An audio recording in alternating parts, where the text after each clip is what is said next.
সম্মানিত ভিউয়ার্স, আসসালামু আলাইকুম। এমডি রুবেল ব্লক 89 আবার আপনাদেরকে স্বাগতম। আরও নতুন একটি ব্লগ নিয়ে চলে আসলাম। আজকের ব্লগটি হলো নারায়ণগঞ্জ জেলাধীন আড়াইহাজার থানা পুরিন্দা বাজারকে নিয়ে। সো গাইস, চলুন আজকে আমরা পুরিন্দা বাজার নিয়ে কথা বলবো। তার মধ্যে যারা নাকি আমার এই ফেসবুক পেজটি এখনও ফলো দিয়ে নেই, দ্রুত ফলো দিয়ে ফেলুন। যারা নাকি আমার ইউটিউব চ্যানেলটি এখনও সাবস্ক্রাইব করে নেই, দ্রুত সাবস্ক্রাইব করে সাথে থাকুন। সো গাইস, আমরা চলুন আজকে পুরিন্দা বাজার নিয়ে কথা বলবো। পুরিন্দা বাজারের অবস্থান ঢাকা সিলেট মহাসড়ক এর পাশে পুরিন্দা গ্রামে এই পুরিন্দা বাজার অবস্থিত। সো গাইস, আপনারা দেখতে পাচ্ছেন এই বাইপাস রোডের পাশেই এই বৃহত্তর বাজারটি। এই বাজারটির বয়স মিনিমাম 90 বছর, যা এখানকার ব্যবসায়িকদের মুখ থেকে আমার জানা। সো গাইস, আমরা এত বুঝতে পারতেছেন যে এত বছর বয়স একটি বাজারের এখানে কি না থাকতে পারে।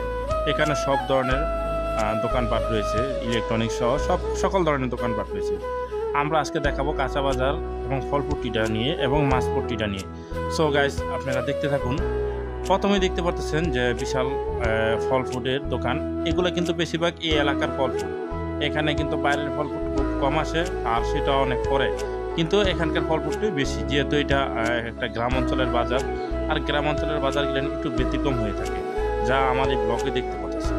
সো গাইস, আমরা যারা নাকি এই বাজার করতে পছন্দ করি বা বিভিন্ন জায়গায় বাজারের জন্য যাই, আমরা কিন্তু সবসময় টাটকা জিনিসটাই বেশি বা খুঁজে নিই। তো যেহেতু এটা বৃহত্তর এলাকা নিয়ে একটা বাজার থাকে, আর এখানকার যে সমস্ত গ্রাম আছে তার শাকসবজি দিয়ে স্বয়ংসম্পূর্ণ হয় না বিদায় বিভিন্ন আড়ত থেকেও এখানকার ব্যবসায়িকরা এই সবজি সংগ্রহ করে থাকে। আর এই হাটবারের দিন তারা ব্যাপক আকারে সেল করে, যার কারণে এখানে এই সকল চাহিদা পূর্ণ মিটাতে বিভিন্ন আড়ত থেকে বা বিভিন্ন এলাকা থেকে সবজি সংগ্রহ করতে হয়। সো গাইস, আমরা আজকে দেখাবো যে কতটা রিস্কের উপরে এই বাজারটা। আসলে একদম এত মহাসড়কের পাশে যদি কোনো দুর্ঘটনা হয় তবে ব্যাপক মানুষের ক্ষয়ক্ষতি হওয়ার সম্ভাবনা রয়েছে। সেদিক দিয়েও তারা খুব সচেতন আছে। সো দেখতে পাচ্ছেন যে কত সুবিশাল বড় বাজার। আর এখানে কিন্তু কাস্টমারের সংখ্যা অনেক, যেহেতু অনেক বড় বিস্তর গ্রাম নিয়ে একটি বাজার থাকে, আর সেখানকার সেলপাতি অন্যরকম থাকে। তবে আরেকটা বিষয় হলো যে এখানকার বেশিরভাগ সবজি অত্র এলাকার বিভিন্ন গ্রাম অঞ্চল থেকে আসা। যেহেতু গ্রাম অঞ্চলে তো কৃষি কাজটা একটু বেশি থাকে, সেটা আপনারা বুঝেন বা জানেন। তো এখানেও তার ব্যতিক্রম নয়। তবে এই বাজারটার এত ঐতিহ্য আমি না গিয়ে আর একটা ব্লগ না করে পারলাম না, যেহেতু 80-90 বছরের বয়স একটা বাজার, তো সেটা তো একটু ব্যতিক্রম হবেই, তাই আমার এখানকার ব্লগ করা। সো গাইস, দেখতে পাচ্ছেন যে কত বড় বাজার এবং কাঁচা বাজারের যে পট্টিটা এটাও সুবিশাল। তো এত বড় একটা কাঁচা বাজারের পট্টি থাকলে এখানে কত রকম কাস্টমার আসতে পারে এবং কত কাস্টমারের চাহিদা থাকতে পারে সেটা বলাই বাহুল্য।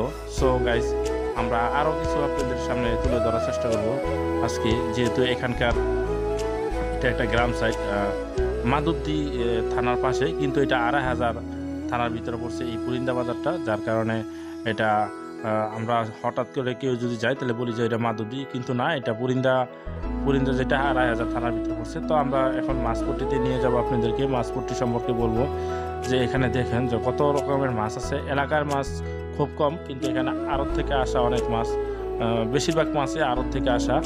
আমি যতটুকু জানি বা জানলাম এখানকার ব্যবসায়িকদের কাছ থেকে বা জেলেদের কাছ থেকে শুনে, এখানে খুব কম মাছই আপনার কি বলে এলাকার, বেশিরভাগ মাছ আড়তের।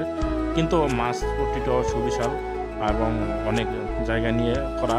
আর যে সমস্ত জেলেরা এখানে মাছ বিক্রি করে, আর দেখতে পাচ্ছেন তাদের মাছ রাখার ধরনই অন্যরকম সিস্টেম, যেটা নাকি আমাদের যে সকল কাঞ্চন বাজার বা মুরাপাড়া বা বিভিন্ন আশপাশে যে সকল সাজানো গুছানো বাজার গেলেন তার মতো না। এটা একদম সাদামাটা একটা বাজার, যেটা একদম গ্রাম অঞ্চলে চলে। ঠিক তেমনই আসলে গ্রামের যে স্বাদটা, গ্রামে বাজার করার যে স্বাদটা এখানে গেলে অনুভব করতে পারবেন। আমি নিজে গিয়েছি এবং দেখতে পেয়ে আমি খুব আনন্দিত। আসলে এই ধরনের বাজার সচরাচর খুব কমই দেখা যায়, যার কারণে যারা নাকি এই বেশি হাট বাজারে যেতে ইচ্ছা করেন তাদের জন্য এই ব্লগটা করা। এবং যে সমস্ত কাস্টমাররা ভালো জিনিস খোঁজেন তাদের জন্য বিশেষ করে এই সমস্ত ব্লগগুলো আমার করা, যারা এই সবজি, টাটকা সবজি বা টাটকা মাছ এগুলো খেতে চান। আসলে এই বাজারটা কিন্তু আমি ফার্স্টেও বলেছি, এখনও বললাম যে এই বাজারটা সপ্তাহে 2 দিন জমে, এক শুক্রবার, দ্বিতীয় মঙ্গলবার। তো 2 দিন জমার কারণে এখানের কাস্টমার অনেক। আর এই বাজারটা দুপুর 12টার পর থেকে জমে এবং সন্ধ্যা পর্যন্ত এই বাজারটা থাকে। আর এমপিও এখানে বাজার আছে, সবসময় সব কিছু পাওয়া যায়। বাট এই কাঁচা বাজার বা বিভিন্ন ফল ফ্রুট মাছটা এটা মঙ্গলবার আর শুক্রবারেই বেশি, যেহেতু দিনকা সাপ্তাহিক তাদের হাটবার থাকে।